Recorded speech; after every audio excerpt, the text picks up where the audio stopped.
The way I understand the Scripture, and it's stood the test of time, believe me, and the test of the text through all these years. I don't believe this is going to include the church, because I am convinced that the way to understand the New Testament is that the church will be taken out. And then the judgments begin, and then a great evangelistic effort begins, and people will be converted after the church is gone. They will constitute this generation in the midst of all of this, looking for the return of Christ. And if they survive the persecution, if they're martyred, of course, they'll go to the presence of the Lord. If they survive the persecution, they will then see the King come and establish His kingdom. People always say to me, what is the evidence for a rapture of the church before all of this? And I will just tell you this, it's implicit, not explicit. It is the best way that I can understand the Scripture, and I'll just give you a few reasons why I am still convinced of this. First of all, in Revelation 1, 2, and 3, Revelation 1, 2, and 3, you have the church. The word occurs 19 times. It's heavy on the church. Great vision of the church in chapter 1, in which the Lord is ministering in the church. And you have the churches being addressed in the letters to the churches in chapters 2 and 3. After chapter 3, everything that goes on earth, all the things that are said, all the warnings, all the descriptions, all the visions, totally void of any reference to the church. One could conclude just by that the church doesn't appear to be here. Add to that in chapters 4 and 5, you go to heaven.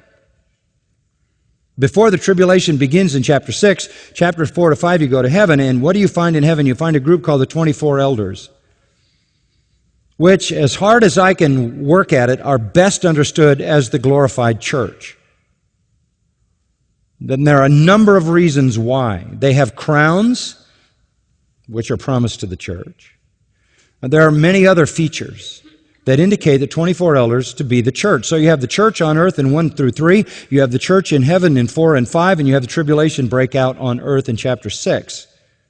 Then you have chapter 19, Christ coming back at the end of that time, and coming with Him are the saints clothed in white and fine linen, which is used to describe, just prior to that, the saints in heaven. So we are in heaven for the marriage supper of the Lamb, for our reward time, and we come back with Christ at the end of the time of tribulation. That seems to be a consistent way to understand the book of Revelation. A second thing to think about is that there are no warnings of any kind, nor is there any instruction given to the church about how to endure the future time of tribulation. We don't even get addressed as to how to survive in an Antichrist world, how to survive when the whole universe is collapsing, etc., etc. In fact, all that comes to us is about our blessed hope, looking for Christ, waiting for His appearing, longing to be with Him.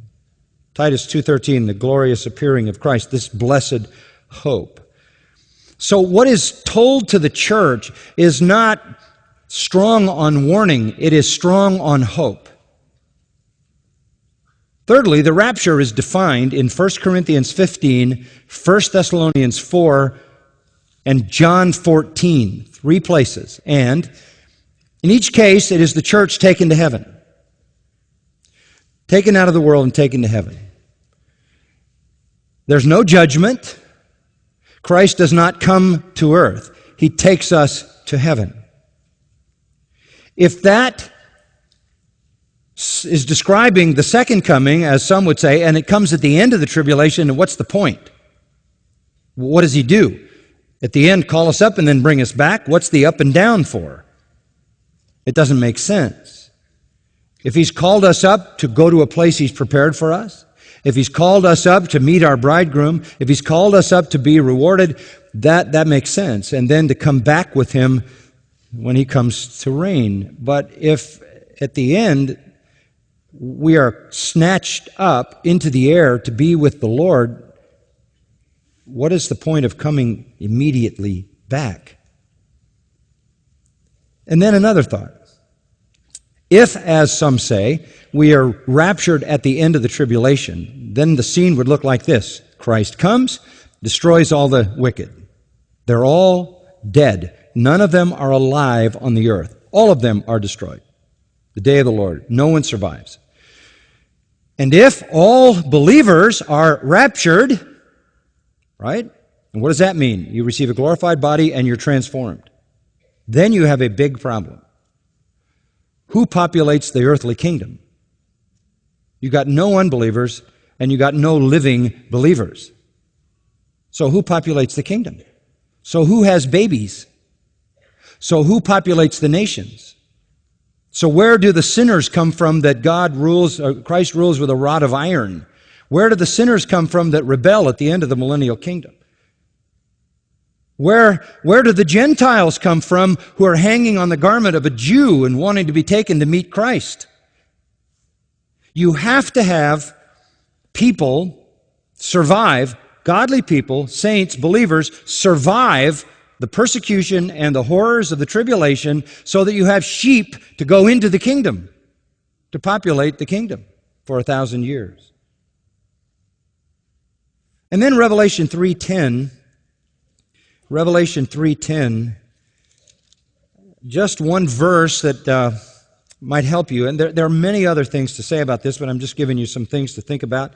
Revelation 3:10, very interesting verse, and comes, of course, to the church as a promise, because you have kept the word of my perseverance, which is another way of saying because you've been faithful to my word, because you've been steadfast, because you have a persevering salvation, which is the real thing, because you've kept my word, I will keep you from the hour of testing. That hour which is about to come upon the whole world to test those who dwell upon the earth. There is an hour coming of testing, an hour of trial, an hour of tribulation coming on the whole world. I will keep you from that hour. Tereo ek, keep you out from. Ek meaning out from. A specific hour. He's not saying, I promise you this, you'll never have any trouble in life. That would be ridiculous. Count it all joy when you fall into various trials. Same word. We're going to have those things. But there is an hour. That is a specific time from which we will be kept. Out of which we will be kept.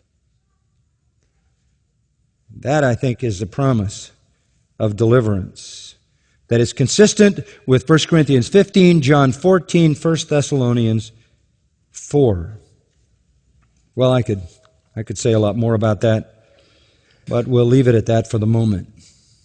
At the rapture, the church meets Christ in the air. At the second coming, the church returns with Christ to the earth. At the rapture, we go to heaven. At the second coming, we come to earth. At the rapture, the Mount of Olives is untouched. At the second coming, it is touched and split. At the rapture, living saints are translated. At the second coming, no one is translated into heaven. At the rapture, the world is not judged. There's no judgment. Sin gets worse. At the second coming, sin is judged. The world is ruled by righteousness. At the rapture, the body goes to heaven. At the second coming, it comes to earth. The rapture is imminent. The second coming has distinct signs. The rapture concerns only the saved. The second coming concerns the saved and the lost.